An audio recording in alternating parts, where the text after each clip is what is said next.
Hi, Megan. Hey, Devon. Hello, hockey style listeners. We're back. Did you miss us? It's been a little tiny hiatus. We took 2 weeks to have an extended holiday break, and we hope that you also had a lovely Thanksgiving and you're having a wonderful start to December. We are Yes. thankful for all of you. We had so many things that we had to do in such a short amount of time. I mean, we had pictures on the ice, just regular games, and then we also had the Shoresy game. So we just had a ton of stuff going on. So we didn't want to bring you anything less than our best. So we took a little break for you. And when we say break, you'd think, oh, they stepped away from hockey for a moment. Nope. Nope. No. Every day we were doing something hockey related. So We actually got an Airbnb, my fiance and I, so that we were closer to Detroit because we had something to do every single day. So we stayed about Yeah. 40 minutes closer. oh my goodness. But it was great fun, wasn't it? We did a lot. How good was that Shoresy game? Oh, I mean, you can't beat that. So much fun. And So always much so fun. much fun after, too. Just going and hanging out. Yeah. Yes. So if you're new here, clearly you've come to the right place if you're a hockey fan like us, because we talk all things hockey. We have 3 periods to each of our episodes. The first, just like this, we catch up on what's going on around the world of hockey, the NHL, and in our hockey filled lives. In the second period, we bring on an industry guest to share their subject matter expertise. In today's, I'll just give you a clue, is a Detroit broadcast legend. So you're not going to want to miss it. And then the third period, we wrap things up with a win. We'll give you a little hockey style tip and our takeaways for the week. So today, let's keep talking Shoresy, Megan, because Yeah. there's more to that. Oh, for sure. What was mean, your favorite part of what this was my year's Shoresy event? Favorite part of the Shores event? Oh, gosh. I don't know. It's just so much fun to kind of see it in person, and it is kind of like having your own personal episode of Shoresy right in front of you, and they just have fun and do silly things. And I don't know if we want to reveal any secrets from the game, but they did do one funny Yes. thing this year because they hit a certain number of goals against, so they did do something funny. Yes. Okay. Skip ahead to the second period if you're going to the Shoresy game and you don't want a spoiler. This is your forewarning. Spoiler alert. If you're not, they said they were so tired of getting 10 goals scored against them because it kept happening last tour, last fall, with the alumni groups that they were playing. This year's Detroit Red Wings alumni team was stacked. I It mean, was a great team. just legends. Everybody you Mhm. can think of. Danny DeKaiser, Jimmy Howard skating out, Eddie Mio, Dino Cicerelli, Mickey Redmond, Darren McCarty, yada yada yada. I mean, so many. I can't name them all because we would be here all night. And of course, they scored 10 goals. So what did Shoresy do? Tarps off. Tarps Tarps off, boys. That's what you do in Sudbury. So he made the team. Minus the gyms. The gyms kept it classy. The gyms did keep it They did. classy. They did. So yeah, they did a lap of tarps off, and it was hilarious. So that was new this year. Mhm. You know what? I honestly don't remember the final score. They both scored a lot. I believe it was 13-14. There you go. That's all we can hope for. I But believe. you mentioned the after party. That was great. It was not official. We were just going to the bar to have a Mhm. quick drink to let the parking garage, empty out, and ended up hanging out with all the Shoresy guys and a bunch of the Wings alum. And it was just a great hockey night. So Yeah. can't complain. Mhm. If you do have Shoresy coming to your nearby town, get a ticket. Yeah. Thank us later. Yes. So It's good. so much fun. Yeah. Okay. Happening on the ice. There's been a lot of injuries around the league, like an odd number of injuries, because they're not just happening because of hockey related incidents. They're happening because of cooking related incidents. What is going on, Megan? Wine glasses. I Okay. don't know. On that note, since we've last talked to you all, I'm sure you're all well aware of the infamous Jack Hughes team dinner smashed wine glass that caused a finger surgery. But after that, we had, oh my gosh, who else was it? A2 Lusterinen from the Panthers had a barbecue injury like 2 days later.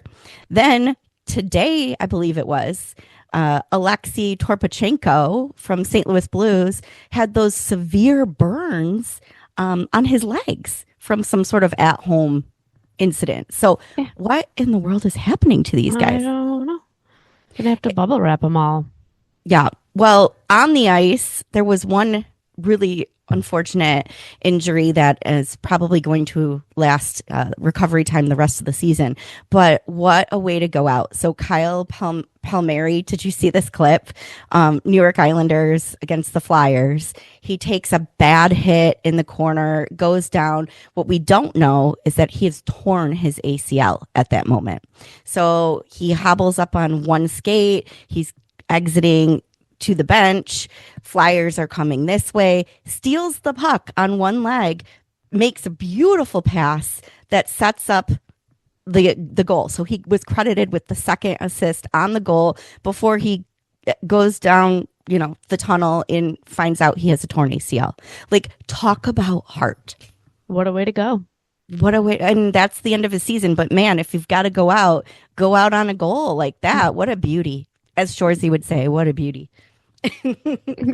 Okay, other news. I know you love Adam Fox, you and my brother.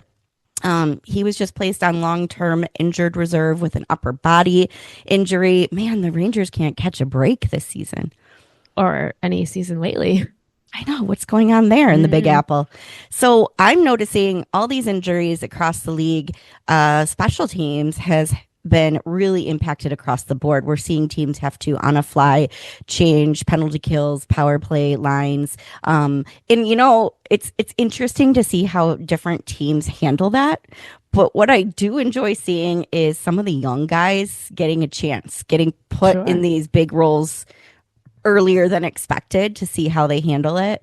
But yeah, things are really shooken up right now. How about the Red Wings special teams? What about it? Do we have to talk about it? We don't have to. I just think it's funny because whenever we are at a game, which is we go to every home game, regular listeners know, and then we have a podcast recording, we're always so excited to talk about the game. And then you can tell when we have not been winning because we're just like, let's move on. Nope, nothing to see here. But yes, unfortunately, our special teams has really been suffering. I can't put my finger on what is different right now. At least we pulled a point out of that last game, but we went from first in the Atlantic to, close to the bottom. Now, granted, there is only 5 or 6 point differential between. Yeah, it's really, really rough. Anything can happen. Yeah. So I'm not looking at standings like I have in years past because it is just, especially in the Atlantic, the whole Eastern Conference, but really our division is wild. So it's going to come down to the last game yet again. I know. It better not. God. All right. Moving away from the disappointment and back to one of my favorite of the three Hughes brothers. I have two other favorites. Bad joke. Jack Hughes, after having to have his emergency finger surgery on what we think was probably the tendon, was spotted at a restaurant, real cash. So I feel like people probably wouldn't have even recognized him. Plain white t-shirt, little black beanie, but he's sitting there with his hand all bandaged up on a date with Tate McRae. Can you believe it? What a life. I know. You're like, why do we care? I'm just excited because football has their Travis Kelce and Taylor Swift, and now hockey. We could have our Tate McRae and Jack Hughes.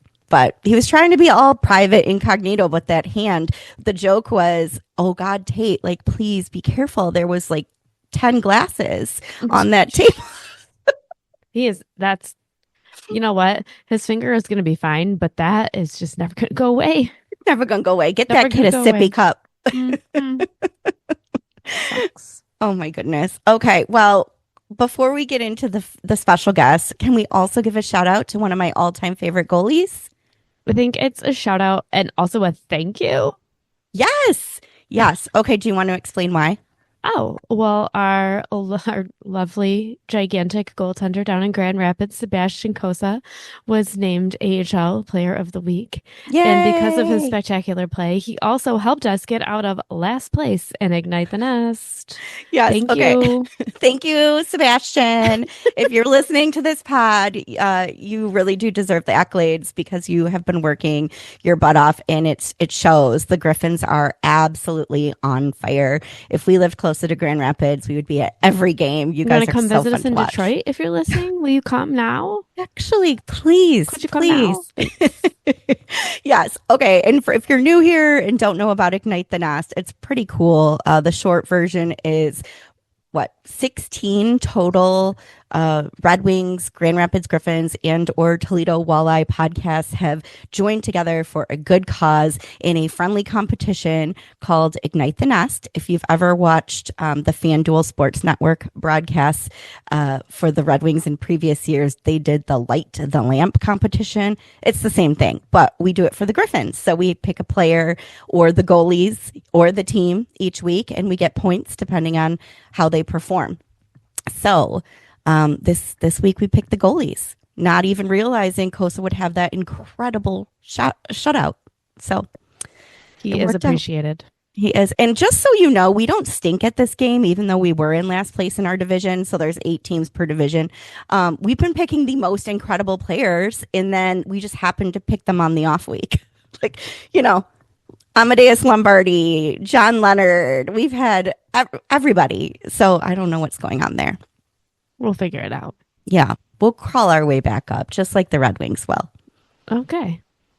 We'll see. Speaking of FanDuel Sports Network, let's get into the second period. Mm-hmm. This week's guest is such a gem. Megan and I met him, well, in the past, but we chatted with him recently a couple of times across the various Fan Fest events going on around the Red Wings Centennial. Happened to mention our podcast, and he was so kind and gracious to say, yes, he would love to be a guest. I mean, what a gem. So without further ado, if you have watched a Red Wings game at any point over the last 25 years, you know him well. He's an 8-time Emmy-winning broadcaster, a fixture in the Detroit sports landscape, and a proud inductee of the Dresden Sports Hall of Fame. From Fox Sports Detroit to Bally Sports to FanDuel Sports Network, he's brought us unforgettable moments from the Red Wings, Tigers, Pistons, Lions, and pretty much every corner of Michigan sports. And now he's entering a new chapter as co-host of the Bleav in Lions podcast. We're thrilled to have him join us for the second period. Did you guess? It's Trevor Thompson. Yay, the one and only Trevor Thompson. Stay tuned for the second period. Let's do it.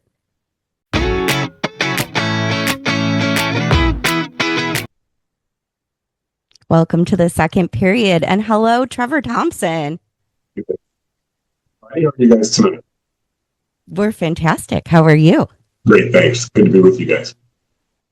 We are so thrilled to have you on our little podcast. We have had so many special requests for legendary broadcasters. We had our friend Shannon Hogan from the Islanders on over the summer, and we thought, who can we get from Detroit, which is, of course, nearest and dearest to our hearts. And you are the man of the people. Everybody loves you, Trevor. So we're just so excited to talk with you. Legendary status, but it's been good to be with you guys. Fantastic. Well, we had a bunch of questions. We wanted to kind of dig into your background, but I know we have limited time this evening. It's a crazy holiday season. So, well, maybe you can spare time to come back on and do a little bit more into how you got into broadcasting, because we always love hearing about that story. But first, we wanted to just kind of get a little bit of a lay of the land. You've been with Detroit for so many years now. You're really a staple here, and not just Detroit hockey, but Detroit sports. How did you get from the West Coast, where your career started, over to Detroit, where you have been for 25 plus years now? Yeah, this is actually home for me. I grew up just across the river, an hour from London. I mean, an hour from Windsor, between London and Windsor, on the Canadian side of the border. So everything I grew up on was Detroit. I grew up on the Red Wings, George Blaha and the Pistons. When I was watching the Lions play when I was a kid, Billy Sims was the running back. So, I've been tied to Detroit sports really all my life. So I'm really back home. I went out west and spent some years out there working with the Canucks and the Grizzlies in Vancouver when the NBA first came to Canada. That was great to be a part of. Wow. And then, Toronto, on the way back, I kept going further and further west, and now I'm here in Detroit and closer to home than I've ever been. So it's been a long journey, but it's brought me right back home, so it's been very worthwhile.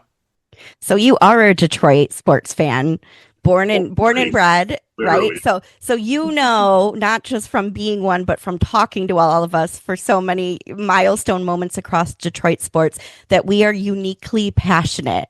So in your opinion, what makes Detroit not just hockey town, but such a place for passionate sports fans? It's a ride or die sports town. No matter what's happening with the teams, they stuck through the Lions, through the same old Lion years, the Millen era, and now they're getting the payoff with the Lions. They stuck with the Red Wings when they were the dead things. They never wavered through that. And then they had the opportunity to see 4 Stanley Cups.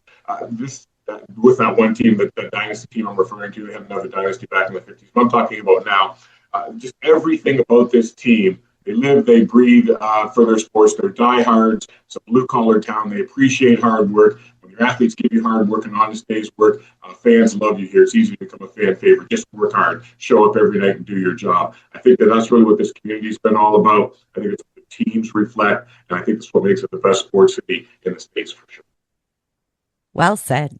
So good. It's really so amazing to talk to you, because I started really paying attention to Detroit sports in about 2009. So you are like the guy for me. Like, I watched when I still lived in New York. I had a center ice package. So I would see you every other night whenever there was a Wings game on, because I could only watch at home. So you have been around in my world for a very long time, and I've always enjoyed. Yeah, you were a very important part of it. So you've had a lot of opportunities to interact and have some really iconic moments with different Red Wings, and one that always comes to mind for us is Pavel Datsyuk and the amazing scrimmage you had, which we all love. But what was it like to be able to interact with him? How was he in person? One of the funniest guys I've ever been around. The most humble guys. He understood and spoke the language way better than he ever let on. But those rare moments when you did get him on after a post-game interview or get a chance to do a feature with him like I did on the ice or off, he was just one of those people that you if you don't like him, there's something wrong with you. He's that guy. And he was always just so fun to be around, so easy going to be around, and just deceptive the way he went through life. You don't expect what this guy is when you see him at his peak, for that to be what he is. He just is so unassuming. But you put him on the ice, you put a puck on his stick, and he is literally, with no sense of hyperbole whatsoever, one of the greatest players I've ever seen with my own 2 eyes. And I've been watching NHL hockey up close for a living since 1992. So I've seen all the greats come by, Gretzky, Lemieux, everybody from those guys up till now with my own 2 eyes, up close and personal. He's probably in the top 3. Of guys I've ever watched with my own 2 eyes on ice. And he did things that no one else could do. And then he had this personality that you just sort of gravitated to. And he could always make you laugh. He always had something clever to say, a very dark and dry sense of humor, but one of the funnier guys I've ever known. On that note, I have to ask Megan, is it true? Megan and I have heard this, that he often says, sorry, not good at English, but then turns around and speaks beautiful English. Not flawless, but he certainly understood and spoke right on, that's for sure. Oh, fantastic. Well, I'm sure you enjoyed getting to have once the camera stopped rolling, the actual interaction where you could build that relationship. But you always approach those conversations with such authenticity. You're so genuine. I think that's why your content reels were so memorable to us, just as much as some of the plays that we watched on the ice. So actually, on that note, you've been part of Detroit sports and the Red Wings organization in various ways through so many milestone moments. And being our centennial, we're celebrating those this year. And I wondered your opinion. What sticks out to you? Like, what, when you just stop and think back on everything, gives you like goosebumps? It's their centennial. It's my silver anniversary. So there's a lot of water under the bridge, you say, over that period of time. And the players that have come through here and the guys' careers, entire careers that I had the opportunity and was blessed to be around. I saw all of Dan Super's career. I saw all of Zetterberg's career. I saw a very large portion of Nicholas Lidstrom's career and Steve Eisman at the tail end of his career as well. And in 2002, that team, when you had Brett Hull and Chris Chelios on that team with the guys I just mentioned, Igor Lariana, Luke Robitaille, the list can go on and on. I'm going to leave guys out if I try to name them all, so I won't. Scotty Bowman is the head coach. He was sitting on the bus or the plane, and literally one legend after another walking past on their way to the seat to sit down. And it was just a Tuesday night, going coming back from a trip. And to be around those guys and for it to be, I never took it for granted, but to be around them during a season like that many great players is something you really never forget. But at the same time, it does just turn into your job day in and day out. So it became kind of regular or a routine. And to come back this year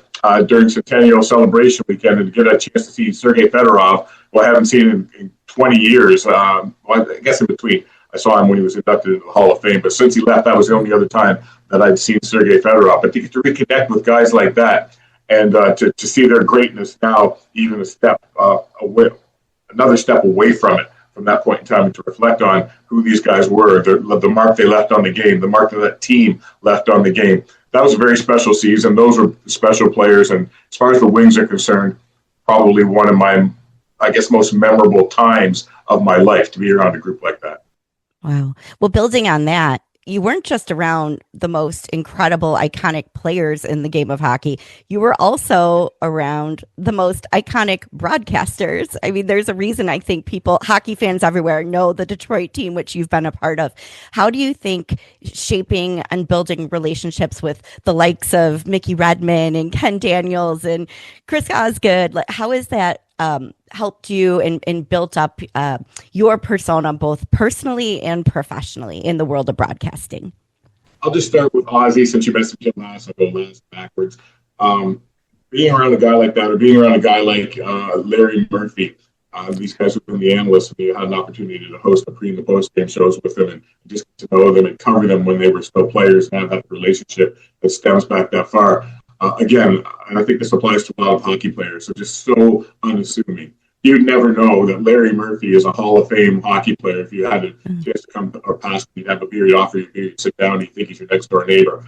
He's not genuine and humble and just authentic as a human being. And if you look at him in the guide and record book, his numbers are some of the greatest that any defenseman in the game has ever put up, but you'd never know that. You look at Chris Osgood, he should already be in the Hall of Fame. Soon he will be. You'd never know it by talking to him. He's so fun-loving, so easygoing, and just so absent-minded at times. It's sort of it's a beloved trait of Ozzy's that we certainly all appreciate. And then you get around a guy like Mickey Redmond, who's got so much hockey history, even with the Red Wings, their first 50-goal scorer. He's got 40-plus, almost 50 years in business behind the microphone. He's just so much a part of the fabric of the Red Wings organization and the game of hockey. He's a living, breathing piece of hockey history. And you talk about his father, who his father was a pro hockey player as well. He was coached by Scotty Bowman along the way, won a Stanley Cup with the Montreal Canadiens. He's just that guy as far as the history of the game goes. Such a valuable resource. But also, like I said, you can reach out and touch this guy as a piece of history and have a relationship with him, or actually play hockey with him on Tuesdays and Thursdays. We play pickup in Troy at noon to get on the ice with him, to be a part of that world with him. He is so in love with the game to this very day. He has a hard time moving out there because of his back and his hips and these kinds of things. But if he has to miss a game, he's mad. He doesn't like missing a game to this very day. His passion to play and be around it is still that great. And then Ken Daniels, being around him, he's one of the very best broadcasters, not just hockey play-by-play guys, but broadcasters in the business.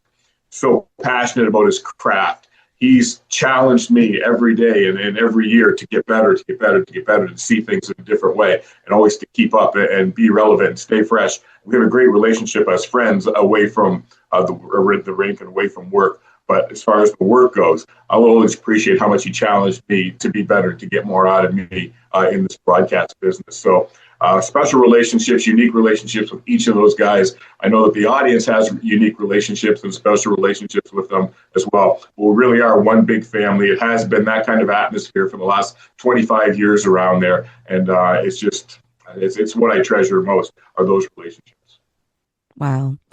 Everything you said was so spot on, except Larry Murphy. Yes, he is the guy you would never assume was this Hall of Famer great because he seems like the guy next door, like you said, who'd invite you over to a barbecue. But we know that he is because of that ring. Megan and I both got to try on his Stanley Cup ring, and it's like you see that thing flashing around, and then you're like, wait a second, this isn't just the guy next door. He's so generous with trying on the ring. So kind of a silly question I'm just going to throw in. I actually had the pleasure of running into you while we were in Sweden playing games. Was that type of broadcast like vastly different from doing it in America? Was there like kitschy things that happened in Sweden, or was it just business as usual? When the game starts, when you're at the rink, when it's all about the broadcast, it's business as usual. But everything else about that entire trip, from the people, from the arena itself, was a unique arena, and the people in it were certainly special. The way we were treated was special. But to see that part of Europe, to be around town and shooting different locations that we would do stories from, like, for instance, the ice bar. I've never been to the ice bar before. We went to the ice bar there, and they suit you up with gloves and a big parka, and you go in and you take pictures and everything. You take all your shots, your drinks are out of a glass made out of ice. It was pretty cool. It was very cool. But just the unique things around there. They had a Viking ship that set sail, and before it even left the port, it had sunk and it stayed at the bottom there for like 300 years. They raised that thing up and brought it into the museum right now to see some of these unique things and unique architecture in the city and the ocean. Just everything about that was special. So to be in Europe, to see those kinds of things is an unforgettable time. For sure. We wanted to also move into talking a little bit more about broadcasting as a craft, because you certainly set the bar there, Trevor. You've won, gosh, how many is it? A plethora of awards, which we will get into in a later question. Let's start first with a little bit about what your day-to-day is like. We see you once you're in front of the screen, ready to go, being a pro. What is the prep work like on a regular day when you're going to be doing interviews and you're going to be on screen? I think it all starts way before any of that ever happens, really. It's this continuous learning, building your knowledge base, building your relationships, getting and gathering information, retaining all that. I want to talk about Ken Daniels and his excellence in this business. He spends most of his off season building player cards on every single player in the league. So when it comes to game time, he pulls out the card that he's got on somebody. He's got notes on every player. That game comes up, this player comes up, he's got notes. Everybody in the league. Wow. But it's always about building, I guess you'd just call that his library, building your own library, building your own network as far as people that you get information from, the guys you go to in the room for your backstories and get a feel for what's going on with the team. So you're very much in touch. It all starts with all those things before you ever hit air so that you're prepared. So you've got these relationships. That's why I think people over the years have just come to appreciate what we do, because we do seem like we're in touch with the players and with the coaches because we spend a lot of time around them. I think that comes through in our broadcasts as well. So having those relationships in place, knowing what's going on with the team, all of that stuff leads into your prep work. Individual games and the day by day of it all may change, but that's how you just build the foundation of it all throughout the course of the season and career, really, because you retain all that knowledge. I'm going back on knowledge from year one, 25 years ago, and especially now in season, on the centennial season, we're reflecting on all these moments, and it really comes in handy to know you've had relationships with some of these guys along the way, and you're able to talk to them in a way and reflect on some things that otherwise you wouldn't have if you had not been there for that period of time. So that's where all that great info comes from. It's always just on the ready, like top of mind, but you've done your homework. Not shocking. Right here. Yeah, not shocking. There's a Ken Daniels library of note cards. This makes sense. We learn something every time we put the program on. And on that note, the program I'll just call it like it is, will never be the same. We all got the devastating news that FanDuel had moved the org around and your position had been eliminated this season, and the backlash was palpable. We heard it. I mean, we're season ticket holders. Nobody was happy. So when we get to see you this season make an appearance on the show, back by popular demand, everybody is thrilled because you bring the history, the knowledge, but truly the passion and the authenticity that we talked about. How have you felt that support. And do hockey fans potentially get a chance to see you again? I was taken aback by all the support. I had no idea, literally had no idea. People always come up when you're at the game and say hi or take a picture or whatever. That's all well and good, and that's been going on for years. But all at one time, for so many people to come out and acknowledge that I, in some way, impacted them or was a part of their sports experience on the television in the city through whatever sport it might have been or whatever memory they might have, was very powerful, very impactful for me. It lifted up my spirits at a time when they really weren't up. But as far as the future goes, I'm not sure what that's going to hold, how many games I'll do, or how that's all going to unfold. But regardless of how all that unfolds, to know that people have that kind of appreciation and have that kind of love and support for what I was able to do while I've been doing what I was doing is something I'll always treasure. It's very deeply meaningful to me personally. Aside from the business, and you talk about the awards, trade every one of those in just to know you have that kind of support in a city like Detroit, where if they don't love you, they'll let you know. However they feel about you, they'll let you know. So when they have love for you, you know it's genuine and positive, and they mean well, and have always meant well, and have always been very important to me. So that is something I'll always carry with me. So thank you to everybody out there for all that support. It really is meaningful to me. You've got Hockey Town behind you. I appreciate that. Well, I think maybe to wrap it up, we want to ask our classic question. We would love to know, do you have a personal style for game day? Any superstitions or anything fun you want to share with us? You know what? There's not one thing I would point to other than the fact that I get to go and I approach every day with, wow, this is so cool. I get to do this. And I think that's my only style or approach that I would have, is just being thankful, grateful, and just loving and having a passion for every moment of it. To be around a sport I love, to really, as Confucius say, work a job you love and you'll never work a day in your life, right? So that's what I feel like it's been. I've never really gone to work. I've gone to games for the last 25 years and beyond, when you consider before I got to Detroit. But you get up, you go to a game, you're a part of something you love and something you have always dreamt of doing, and something that anybody out there would dream of doing, would love to have an opportunity to do. You just have to be grateful for it. So I just wake up with that kind of feeling every day that I'm happy to go and do what I'm doing. I feel blessed and lucky to do what I'm doing, and feel connected to what I'm doing and the people I'm doing it for. So that all makes it worth it. Yes. And in the interim, we can find you because you do have the Bleav Lions podcast running. Now, this is hockey style, so we can't go that deep into all the sports because our heads would explode. We dedicate that much time to hockey. But we do love the Lions, love all Detroit sports, and we're glad you have that initiative going on. Anything you want to share to our audience about how they can find you and follow along with your Bleav podcast? Yeah, that's Bleav. That's BLEAV. Bleav in Lions. I had an opportunity to do that with Glover Quin this season.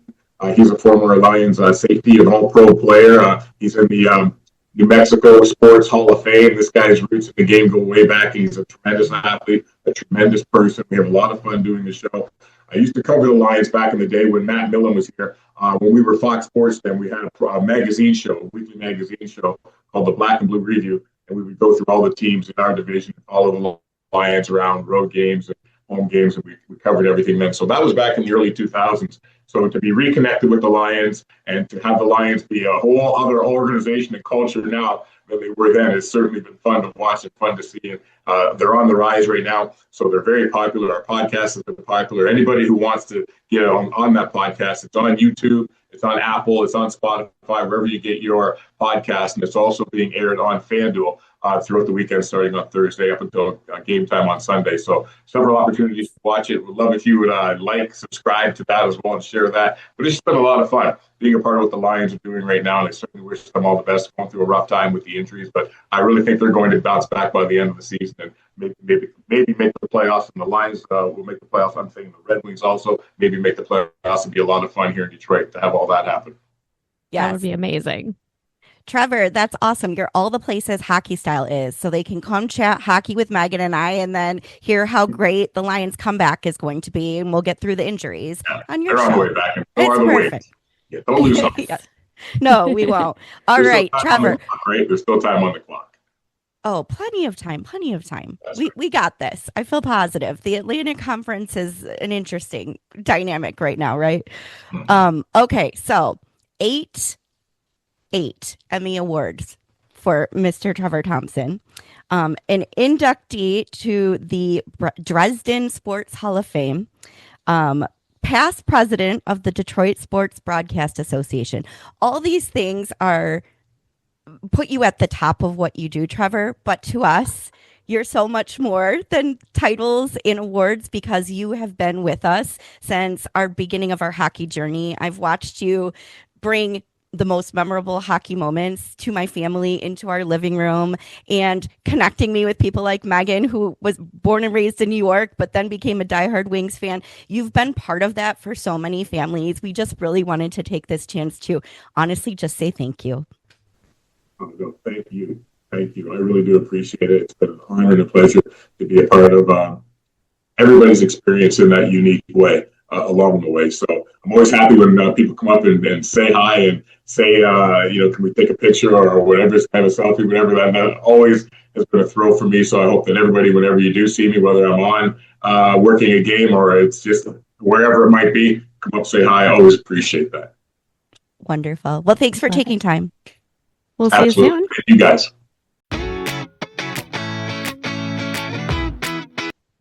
Welcome to the third period. Well, I don't know about you, but I was so excited to be able to talk to Trevor. He really has been a part of my hockey experience the entire time, and it's been so fun to run into him. And it was so wonderful to meet him in person and to learn that he was just as genuine and engaging in person as he was when I saw all those years watching him. So yeah, that was just really awesome to get to chat with him. Couldn't agree more. When you see somebody, a beloved personality on the ice or in front of the camera, you only hope that they're as wonderful when you meet them. And maybe they are, maybe, they're not quite what you anticipated. Trevor is every ounce as charismatic, kind, and genuine as he appears to be in his interviews. I was nervous interviewing him. I mean, he sets the bar, and then we were short on time, so we were jumping around. Hopefully, listeners, it came across okay, because, I mean, interviewing a legendary interviewer is right. tough. Right. But I wanted to hear more. You brought up Sweden, and that was such a great point because what a special place to run into those folks on the other side of the world in such a beautiful country. What was that experience like, Megan? Oh, it was really, really, just as great as he said. I think the only thing that they did that I didn't do is the ice bar, which looked so cool. I'm so jealous that I wasn't able to go to the ice bar, but I also got to see the ship he was talking about, the Vasa, which is so interesting because it was so perfectly preserved just because of where it sank and the conditions and actually pollution, which is kind of crazy. But the funniest part of the Vasa was interacting with some people who are, from Sweden and lived in Stockholm, and told them that we had gone to see it, and they're like, I just don't get it. It didn't even go anywhere, and everyone goes to see it. That was just they were just funny. not that impressed. They were not. It sank immediately. It's really funny. Oh my gosh, that's amazing. I remember really seeing pictures on Instagram of Ken and Mickey there, and it was a big deal. But my favorite was seeing the clips. I don't know who took them, probably the social media team of those guys going into the ice bar where they had to put the parka on.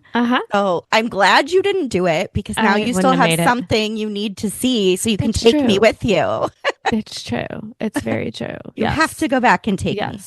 Yeah, there's so many good packages from that trip. I'm pretty sure they went and, did a fika and did all of the things that you do in Sweden. And Lucas Raymond was just the cutest, even though I don't think Stockholm was really his hometown.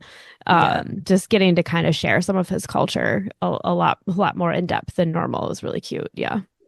There was a lot of good jokes I remember about Lucas Raymond giving directions because one, when he left the country, he was not old enough to go to the bars. And two, I wasn't his home like 4+ hours away, maybe more. Yeah, he didn't really in interacting with him in training camp, he mentioned like we didn't really go to Stockholm. We didn't need to. Like we lived in almost an identical city, so there was really no reason to be there. Yeah, well, some of the jokes were great because people kept saying, "Oh, Lucas, you're back home. Are you excited to show everybody around?" And finally, one of the guys said, "You know, if we get lost, we don't need to worry because Lucas has been our tour guide," like just totally ripping on him because obviously that was not the case.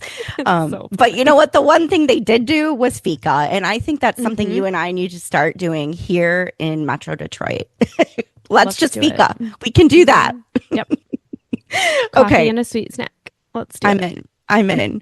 All right. We've got that down and so many more stories. We'd love to hear from Trevor. So maybe one day, if he has time, we can get him back to dig in a little bit more because, man, he has a wealth of history with the Red Wings that he could share. We, though, have also admired something else about him, and that is his literal style.